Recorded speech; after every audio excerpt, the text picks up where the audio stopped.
स्त्री का पति कौन? धर्मपुर नाम की एक नगरी थी। उसमें धर्मशील नाम को राजा राज करता था। उसके अंधक नाम का दीवान था। एक दिन दीवान ने कहा, महाराज, एक मंदिर बनवाकर देवी को बिठाकर पूजा की जाए तो बड़ा पुण्य मिलेगा। राजा ने ऐसा ही किया। एक दिन देवी ने प्रसन्न होकर उससे वर मांगने को कहा। राजा के कोई संतान नहीं थी। उसने देवी से पुत्र मांगा। देवी बोली, अच्छी बात है, तेरे बड़ा प्रतापी पुत्र प्राप्त होगा। कुछ दिन बाद राजा के एक लड़का हुआ।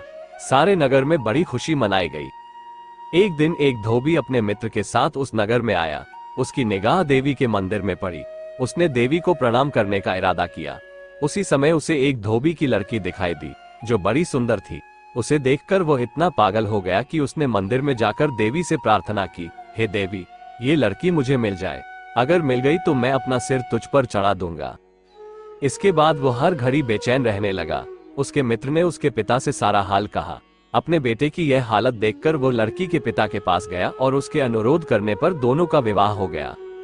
विवाह के कुछ दिन बाद लड़की के पिता यहाँ उत्सव हुआ। इसमें शामिल होने के लिए न्योता आया। मित्र को साथ लेकर दोनों चले। रास्ते में उसी देवी का मंदिर पड़ा तो लड़के को अपना वादा याद आ गया।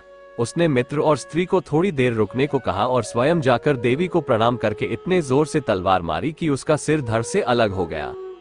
देर हो जाने पर जब उसका मित्र मंदिर के अंदर गया तो देखता क्या है कि उसके मित्र का सिर धड़ से अलग पड़ा है।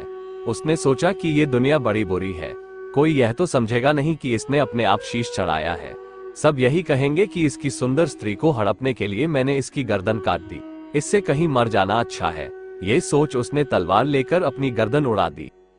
उधर बाहर खड़ी खड़ी स्त्री हैरान हो गई तो वह मंदिर के भीतर गई। देखकर चकित रह गई। सोचने लगी कि दुनिया कहेगी ये बुरी औरत होगी, इसलिए दोनों को मार आई। इस बदनामी से मर जाना अच्छा है।